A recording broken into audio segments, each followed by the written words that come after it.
Alam ba ho nyo na ang utang ng Pilipinas ay 18.5 trillion na? At ang bawat Pilipino ay may utang na 164,000. Yun ang mga buntis na hindi pa nanganganak, may utang na ang inyong anak. At ang bawat pamilyang Pilipino ay may utang na 674,750. Ang laki ho, no? Pero ang pagbabayad ng VAT, tayo rin ho yun. Sana ho, pagdating sa 2028, maghalal tayo ng bagong muka. Yung kayang ipaglaban tayo, yung hindi magnanakaw.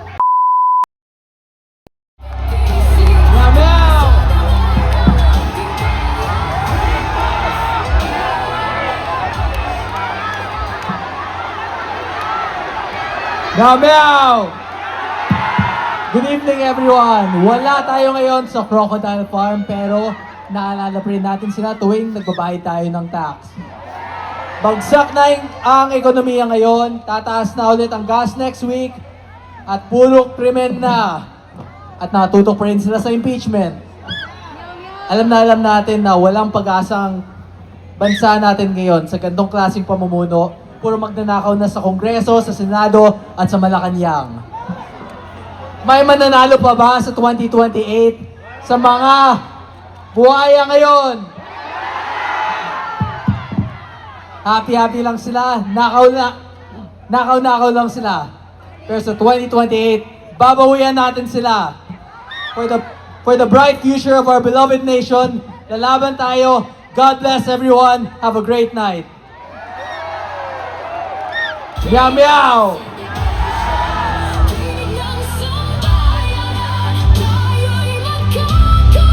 Yo! Magandang gabi sa inyong lahat. Kamusta kayo? Okay lang? Maraming salamat sa pagpunta ngayon. Itong gabing ito sa pagtindig at sa pakikisama sa nangyayari sa ating bansa. Mahalaga ho na bawat Pilipino ay tumatayo, nagsasalita dahil ang kinabukasan ho natin, hindi na ho siguro ang henerasyon ko. Pero yung mga anak at apo ninyo ay napakahalagang paglaban natin ang kanilang kinabukasan. Wala ho ito sa leader. Nasa sa atin ho dahil tayo ang nagbigay ng mandato sa lahat ng nahalal. At siyang lahat na nahalal, hindi makapagsalita dahil lahat sa kanila nagbenepisyo.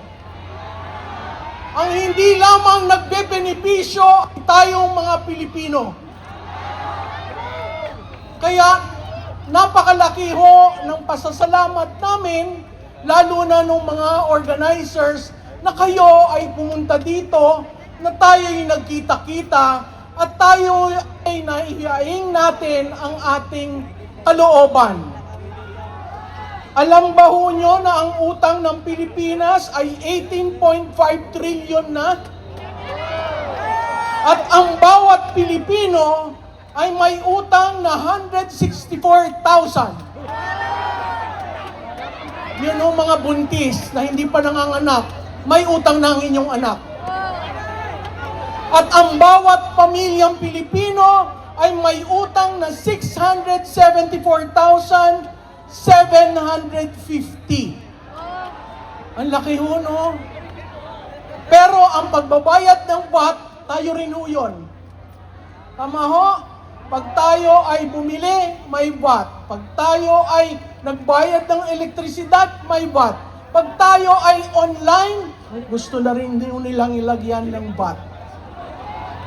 Okay? Ba't ganon, sabi ni Sir? Tama ho yun. Kaya kailangan ang gobyerno ay maging responsable at accountable sa taong bayan. Ngayon, sana ho, pagdating sa 2028, maghalal tayo ng bagong muka. Yung kayang ipaglaban tayo, yung hindi magnanakaw, at hindi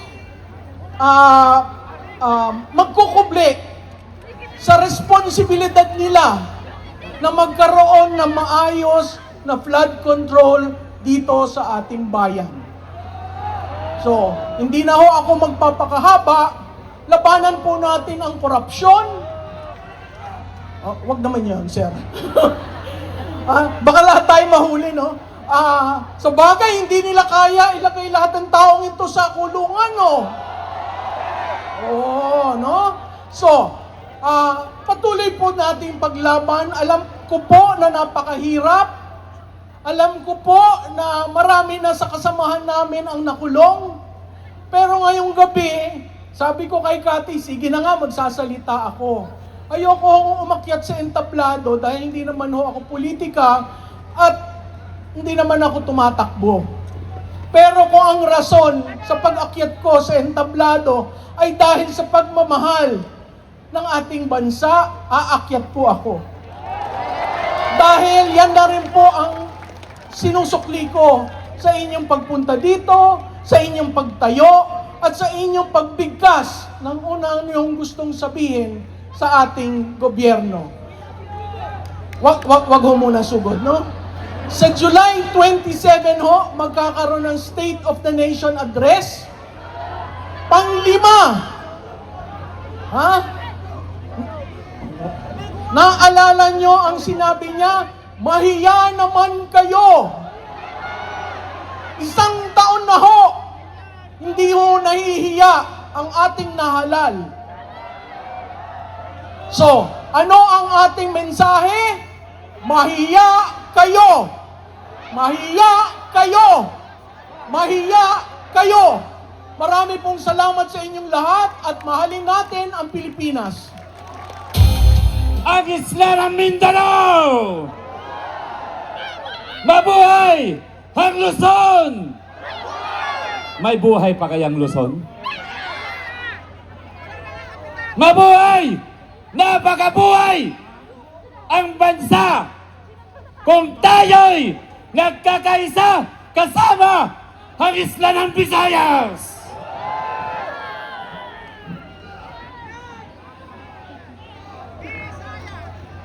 Mukhang tulog kayo rito. Gising na ba kayo? O natutulog pa kayo sa katotohanan na dapat nating ipaglaban?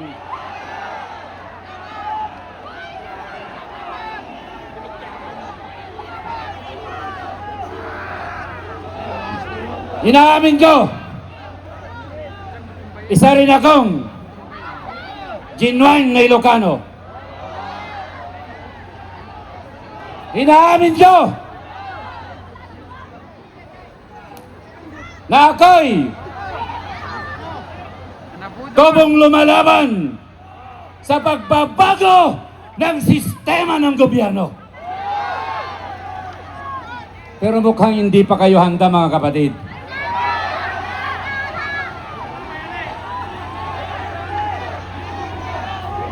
Ang tanong ko sa inyo, united na nga ba talaga tayo? Handa na ba natin ipaglaban ang People's Initiative na genuine?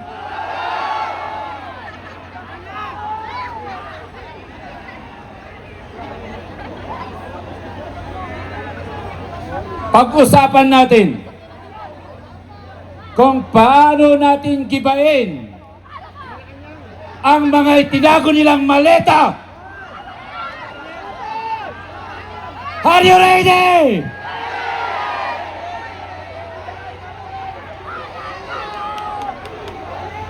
Hanggang sigaw na lang ba tayo? O gusto natin talagang mabago ang takbo ng bansang ito?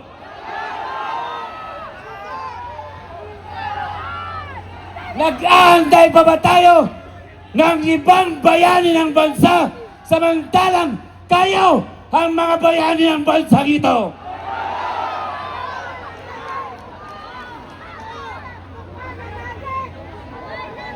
Mahal na kababayan,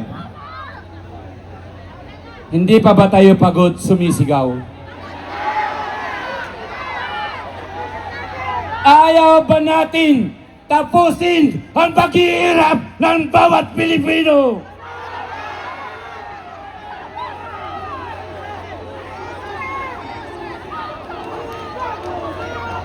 Makinig kayo.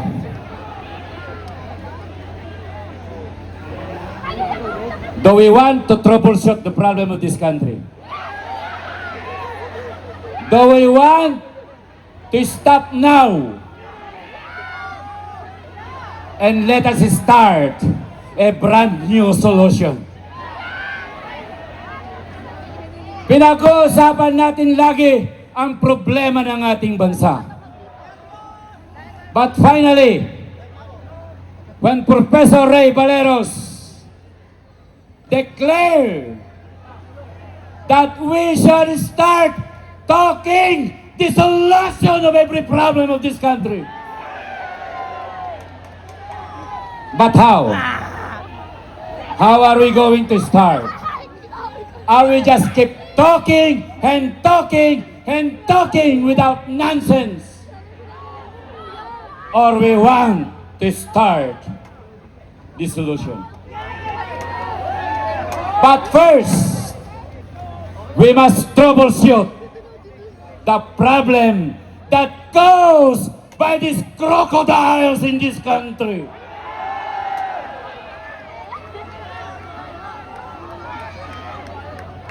Nasaan ang mga nakamaletang perang ito? Gusto nyo ba na pabalikin natin ang pera yan sa ating mamamayan?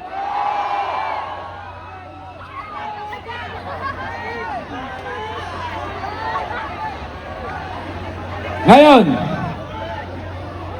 kaya nga po sana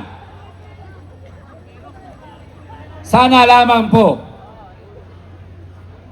imumungkahi ko ito. Handa ba kayong sumuporta? Are you ready? Bakit? Makinig kayo maigi. Bakit hindi natin pasiyasat sa mga bangkong nag-release ng pera kung ano ang mga serial numbers ng mga perang ito at ibalik sa treasury ng mga Pilipino?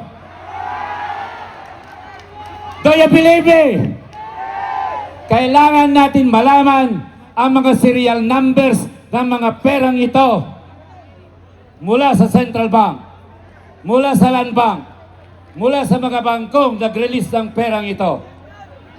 At sino man ang may hawak ng mga serial numbers na ito ay dapat makulong kung hindi niya ibalik ang pera yan sa bangko ng mga tao. Payag ba kayo? I hope that after this indignation, there should be a concrete resolution. We are not against the government. Because the government is you, not them. Payag ba kayo na inaagaw ang mga kalupaan ng Pilipinas? Payag ba kayo ng mga tribo natin ay naisasantabi na lamang at sila'y hindi malaya sa kanilang mga lupain? Kayo ba? Malaya pa ba kayo sa sarili niyong bansa? Hindi na. What did the Constitution says? The Philippines is a democratic and a republican state. Sovereignty resides in the people, and all government authority emanates from every Filipino people.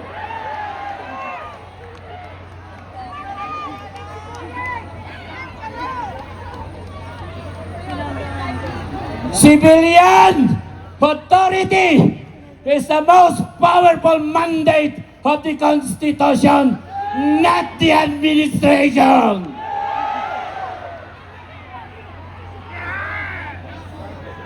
Mga kapatid, ubusin ko man ang oras na ito, pagalitan naman ako ng aking boss, General Romeo, hindi si Browner ha.